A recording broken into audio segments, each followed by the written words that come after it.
కొత్త జిల్లాల ఏర్పాటుపై టీఆర్ఎస్ నేతలు ప్రజాప్రతినిధులతో భేటీ అవుతున్నారు సీఎం కేసీఆర్.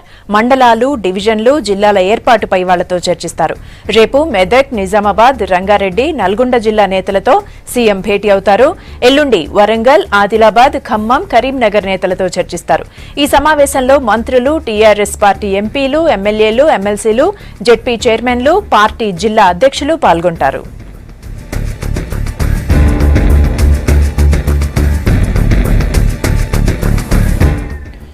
టీఆర్ఎస్ నేతలతో సీఎం సమావేశానికి సంబంధించి మరిన్ని డీటెయిల్స్ శ్రీనివాస్ లైవ్ లో రిపోర్ట్ చేస్తారు. Good evening Srinivas. ఈ సమావేశంలో ప్రధానంగా జిల్లాల ఏర్పాటుకు సంబంధించిన అంశాలతో పాటు ఇంకా ఏ అంశాలు ప్రధానంగా చర్చకు వచ్చే ఛాన్స్ ఉంది?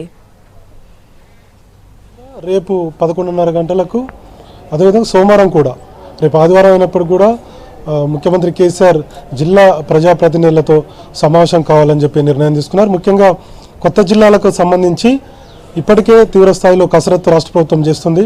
11వ తేదీ నుంచి, అంటే దసరా పండుగ నుంచి కొత్త జిల్లాలలో పరిపాలన కొనసాగించాలని చెప్పి నిర్ణయం తీసుకున్నారు. దీనిలో భాగంగానే ఇప్పటికే అధికార యంత్రాంగం అంతా కూడా సిద్ధమై ఉంది. 11వ తారీఖున ఫైనల్ నోటిఫికేషన్ ఇచ్చే అవకాశం ఉంది. అదే రోజు నుంచి కొత్త జిల్లాలలో పరిపాలన కొనసాగించాలని చెప్పి నిర్ణయం తీసుకున్నారు. అయితే దీనిపై ప్రజలకు టీఆర్ఎస్ పార్టీ కూడా సమాధానం చెప్పాలి. వారు అడిగేటువంటి ప్రశ్నలు కూడా దీనికి క్లారిటీ ఇవ్వాల్సి ఉంటుంది. కాబట్టి టీఆర్ఎస్ పార్టీ ప్రజాప్రతినిధులతోటి సమావేశం ఏర్పాటు చేయాలని చెప్పి ముఖ్యమంత్రి కేసీఆర్ ఈరోజు నిర్ణయం తీసుకున్నారు.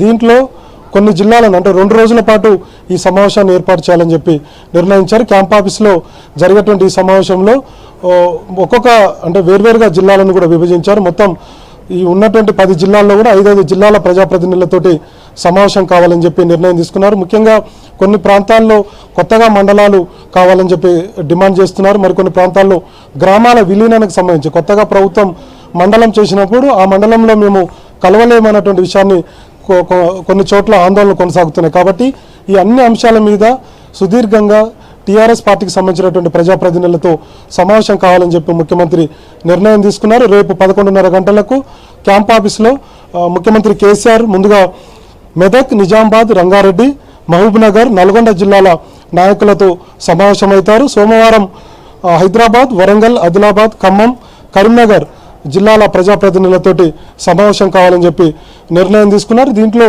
మంత్రులు, అదేవిధంగా ఎంపీలు, ఎమ్మెల్యేలు, ఎమ్మెల్సీలు, జెడ్పీ చైర్మన్లు, డీసీఎంఎస్ చైర్మన్లు, డీసీసీబీ చైర్మన్లు, జిల్లా పార్టీ అధ్యక్షులను కూడా ఈ సమావేశానికి రావాలని చెప్పి ఆదేశాలు ఇచ్చారు. మొత్తంగా రేపు ఎల్లుండి ఈ 2 రోజుల పాటు జరిగేటువంటి సమావేశంలో కొత్త జిల్లాలు ఎందుకు చేస్తున్నాం, అదేవిధంగా కొత్త జిల్లాల యొక్క ఉపయోగాలు ఏంటి అంశాలతో పాటు ఎక్కడెక్కడ మీ స్థానికంగా ప్రజలు ఏం డిమాండ్ చేస్తున్నారు, మనం ఎలాంటి నిర్ణయాలు తీసుకున్నారు, అధికారులకు ఎలాంటి అభ్యంతరాలు వచ్చాయి. చాలా చోట్ల కూడా, అంటే జగిత్యాల లాంటి చోట్ల చాలా వేలల్లో అభ్యంతరాలు వచ్చినటువంటి పరిస్థితి. దీంతోపాటు మిగతా జిల్లాల నుంచి కూడా అభ్యంతరాలు వచ్చాయి. దాదాపుగా 1,607 అభ్యంతరాలు ఇప్పటికే రాష్ట్ర ప్రభుత్వం పెట్టినటువంటి వెబ్సైట్లో వచ్చాయి. కాబట్టి వీటన్నిటి మీద చర్చించేటువంటి అవకాశం ఉంది. ఎక్కడ అభ్యంతరాలు ఎక్కువగా వచ్చాయి, వచ్చినటువంటి చోట్ల ఏ ప్రాంతాన్ని మండలం కావాలని కోరుతున్నారు, రెవెన్యూ డివిజన్ కావాలని కోరుతున్నారు అటువంటి విషయాల మీద ముఖ్యమంత్రి కేసీఆర్ వాళ్ళతో ప్రజాప్రతినిధులతో సమావేశమయ్యేటువంటి అవకాశం ఉంది. ప్రజాప్రతినిధులు సూచించినటువంటి అంశాల మీద కూడా అధికారులకు ముఖ్యమంత్రి కూడా సూచించేటువంటి అవకాశం ఉంది. కాబట్టి స్థానికంగా ప్రజలు ఏ డిమాండ్ చేస్తే దానికి అనుగుణంగానే నడుచుకోవాలని చెప్పి ప్రభుత్వం ఇప్పటికే నిర్ణయించింది. ప్రజల సంక్షేమం కోసం, ప్రజల అభిప్రాయాల కోసం, ప్రజలకు పరిపాలన ఈజీగా ఉండేందుకే కొత్త జిల్లాలు చేస్తున్నామని చెప్పి ముఖ్యమంత్రి ప్రకటించారు. కాబట్టి టీఆర్ఎస్ పార్టీ సంబంధించినటువంటి ప్రజాప్రతినిధులు ఇచ్చేటువంటి సలహాలు, సూచనలు కూడా రేపు ఎల్లుండి జరిగేటువంటి సమావేశంలో తీసుకోవాలని చెప్పి ముఖ్యమంత్రి భావించారు. కాబట్టి దీనిలో భాగంగానే పార్టీ నాయకులతో సమావేశం అవుతున్నారు అన్నటువంటి అభిప్రాయాన్ని కొంతమంది టీఆర్ఎస్ పార్టీకి సంబంధించినటువంటి మంత్రులు, కొంతమంది ప్రజాప్రతినిధులు చెప్తున్నారు. ఇక మరోవైపు అభ్యంతరాలకు సంబంధించినటువంటి విషయంలో ఇప్పటికే చాలామంది అభ్యంతరాలు, దాదాపు 1,607 వరకు అభ్యంతరాలు రాష్ట్ర ప్రభుత్వానికి వచ్చాయి. కొన్ని చోట్ల జిల్లాలకు సంబంధించినటువంటి అధికార యంత్రాంగం అంతా కూడా ఎన్ని అభ్యంతరాలు వచ్చాయి, ఎక్కడి నుంచి గ్రామాలు కోరుకుంటున్నారు, ఏ మండలాల్లో కలవాలని చెప్పి కోరుకుంటున్నారు అన్నటువంటి విషయాల మీద ఇప్పటికే సుదీర్ఘంగా చర్చించి ప్రభుత్వానికి కూడా నివేదిక అందినట్టుగా తెలిసింది. కాబట్టి దీని మీద సిఎస్ నేతృత్వంలో ఉన్నటువంటి టాస్క్ ఫోర్స్ కమిటీ కూడా చర్చించింది. త్వరలోనే ముఖ్యమంత్రి కేసీఆర్ కూడా దీనికి సంబంధించినటువంటి రిపోర్టు ఇవ్వనున్నట్లుగా మనకు సమాచారం ఉంది. ఈ రోజు కూడా సిఎస్ మిగతా ఆయా శాఖలకు సంబంధించినటువంటి అన్ని శాఖలకు సంబంధించినటువంటి అధికారులతో కూడా సమావేశమయ్యారు. వారి నుంచి కూడా సలహాలు సూచనలు తీసుకున్నారు. ప్రభుత్వం నుంచి కూడా కొన్ని ఆదేశాలు ఇచ్చారు. 11వ తారీఖు నాటికి అన్ని సిద్ధమై ఉండాలి. అంటే ఉద్యోగుల సర్దుబాటుకు సంబంధించినటువంటి అంశాలు సిద్ధమై ఉండాలి. ఫైళ్లకు సంబంధించినటువంటి క్లారిటీ వచ్చి ఉండాలి.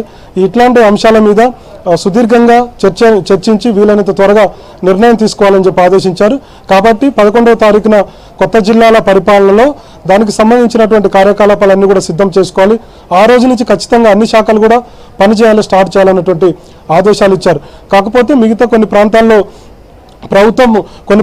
ప్రభుత్వం కొంచెం వ్యతిరేకత వచ్చేటువంటి అవకాశం ఉందని చెప్పి ముఖ్యమంత్రి ప్రజాప్రతినిధులతో సమావేశమైనట్టుగా మనం అర్థం చేసుకోవచ్చు. ఎక్కువగా మండలాలు కావాలని చెప్పి డిమాండ్ వస్తుంది. ఇప్పటివరకు రాష్ట్ర ప్రభుత్వము ఇచ్చినటువంటి డ్రాఫ్ట్ నోటిఫికేషన్లో 17 కొత్త జిల్లాలకు డ్రాఫ్ట్ నోటిఫికేషన్ ఇచ్చింది. రెవెన్యూ డివిజన్లకు సంబంధించి 15, కొత్తగా మండలాలు 46 మండలాలకు డ్రాఫ్ట్ నోటిఫికేషన్ ఇచ్చింది. కాకపోతే మండలాలు పెరిగేటువంటి అవకాశాలు ఉన్నాయి.